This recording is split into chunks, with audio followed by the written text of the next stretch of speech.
Hello, bonjour à tous. Ça fait un petit moment que j'avais pas fait de vidéo et là je suis à fond sur Silksong comme beaucoup d'entre vous. Donc là je vous avais fait une vidéo pour gagner, pour farmer dans l'acte 1. Donc c'était à l'époque, je sais plus, je crois que c'était 1000 perles en 15 minutes, un truc comme ça. Là je vais vous montrer un spot de farm avec la construction que j'ai faite et les outils et tout. Là vous allez vous faire quasiment 600 perles en 2 minutes 30 en gros, 1200 perles en 5 minutes. Donc comme beaucoup, cet endroit, tout le monde va là. Mais après, franchement, il faut vraiment optimiser les outils, vous allez gagner encore beaucoup plus. Donc vous partez de champ de soir, partez vers la droite. Là, vous allez rattraper tous les soldats à gauche. Il vous faut la compétence d'arriser en compétence de soi. Vous allez foncer dedans, ça fait super mal. Après, je vous le détaillerai vraiment. En fait, moi, je joue le jeu avec trois emblèmes. Les autres, je m'en sers pas. Donc, je vous les présenterai dans une autre vidéo à côté que je vais faire après. Mais là, vraiment, je me suis fait vraiment. J'ai un emblème qui me sert que à farmer. Et vous allez voir comment je vais le détailler. Vous voyez, franchement, il pulvérise tout, quoi. Je me prends zéro dégâts. Et vous avez vu les perles, la vitesse qu'elle monte. Franchement, quand j'ai refait le compte tout à l'heure, là, c'était 600 perles à peu près en 2 minutes 30. C'est quand même assez énorme.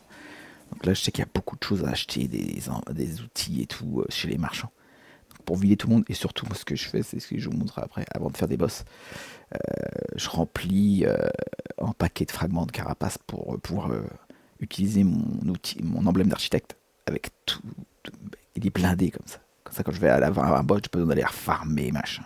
J'arrive avec mes 20 fragments de carapace et je recharge tout sur le banc. Donc vous voyez là, vous partez de champ de soir, vous arriverez là-haut, aux grandes galeries, vous allez au spawn, paf, vous repartez en sens inverse. Vous voyez déjà on a 403 perles. Partez en sens inverse. Même technique toujours. Vous attendez quand il fait son attaque là. Hop, il se lève. Tac. Vous faites le dard aiguisé. Il comprend rien. Vous repartez à droite. Là, le spot, il est vraiment top, top, top celui-là. Franchement, dans l'acte 2, c'est le meilleur.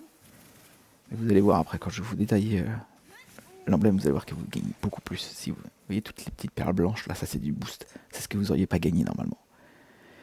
Alors là, on file, on attaque les derniers. Et vous voyez, franchement, ça va très très vite. Vous donnez 2-3 petits coups, paf, vous enchaînez derrière. Les 2-3 petits coups, ça sert juste à avoir assez de soi pour pouvoir balancer la compétence d'Araguisé. Ça vous, hop, vous l'enquillez et il se prend vraiment énormément de dégâts. Paf, allez, c'est parti. Vous n'avez pas le temps de comprendre. Donc là, vous voyez, déjà, on est à 623 et on est à 2 minutes 30. Là, je file. Moi, je vais, ma petite technique au petit banc. Tic, je remonte. Et ce que je fais quand je farme, mais alors maintenant les perles, j'en ai plus besoin, j'ai tout acheté.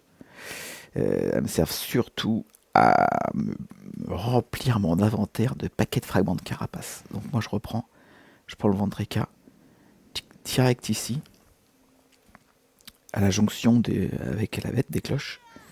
Là ici, paf, je voyage, je pars jusqu'à la marchande de Clochelle qui, elle, va me vendre tout, va me remplir mon inventaire de fragments de carapace. Et comme ça, avant les boss, vous gagnez du temps, parce que c'est vrai que c'est chiant.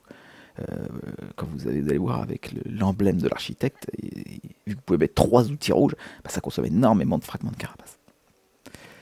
Donc voilà, paf, moi je chez Frey et je remplis mon inventaire. Oh, il y a la petite quête Swam qui vient d'arriver pour l'acte 3. Et oui, je crois qu'on est prêt. Après, je ferai une autre vidéo pour présenter ce qu'il faut absolument. Parce que si vous voulez éviter de vous taper 2 fois le boss final de l'acte 2, je vous conseille de la faire avant. Mais on en reparlera dans une autre vidéo plus tard. Mais là, je l'active. Donc là, paf, j'achète tout. Je lui achète à mort un stock monstrueux. Je crois qu'on peut aller jusqu'à 20 souvenirs. Donc j'achète tout. Vous voyez, moi quand je fais un chef ça attaque. Maintenant, vu que j'ai plus besoin, j'ai acheté tout ce qu'il faut pour ma petite maison là-haut. J'ai acheté tous les outils à tout le monde. Puis là maintenant, j'ai vraiment mes 3 builds avec les outils qu'il me faut. Vous allez voir quand je vais vous le présenter l'autre vidéo. Donc là, une fois que j'arrive là, bah, j'achète tout. Je reviens à mon banc. Puis après, vous allez faire vos boss. Parce qu'à la fin, vous allez vous rendre compte qu'à la fin de l'acte 2, vous vous retrouvez plein de zones que vous avez toutes faites. On a tout fait là dans le guide 100% Solus. Mais en fait, on se retrouve dans des endroits où il nous reste juste le boss. Et ben en fait, vous venez là, vous farmez, vous achetez des fragments de parapace, et vous allez là. Et c'est fini. Allez, parlons build maintenant. Donc là, vous allez voir, il y a des emplacements qui ne servent pas. Vous voyez, j'ai aucun outil, ça ne sert à rien. Ça me permet vraiment de... Là, pour le farming, ça ne sert vraiment à rien. Ce qui est très important, c'est surtout 4 choses. L'œuf de Pucellia, lui, vous allez récupérer en terminant la quête des puces. Lui, vous permet de consommer moins de soie lorsque vous utilisez une compétence. Ici, pour nous, pour notre farming, c'est le dard aiguisé. Donc ça, indispensable, dard aiguisé, œuf de Pucellia, le bracelet pileux. Lui, il vous permet de faire plus de dégâts. Alors vous en prendriez plus aussi si on vous touchait, mais vu que là vous voyez dans le farming, ils n'ont même pas le temps de nous toucher, en quelques coups ils sont morts. Donc indispensable, parce qu'en fait vous allez faire beaucoup plus de dégâts grâce à ce bracelet épineux. Et la dernière chose, c'est la marque du voleur, ça vous le récupérez avec Grindel, en l'achetant auprès de Grindel. Donc moi je le prends absolument, parce qu'il vous permet de récupérer plus de perles, et si vous en perdez si vous subissez des dégâts, mais vu qu'on ne subit pas de dégâts, c'est le même système. Donc là, toutes les petites perles blanches que vous voyez tout à l'heure quand on faisait du farming, ça venait de cette marque du voleur. À ne pas oublier. Allez, je vous remercie encore. Vous êtes de plus en plus nombreux à nous suivre et franchement, c'est cool. Allez, merci. Bonne journée à vous.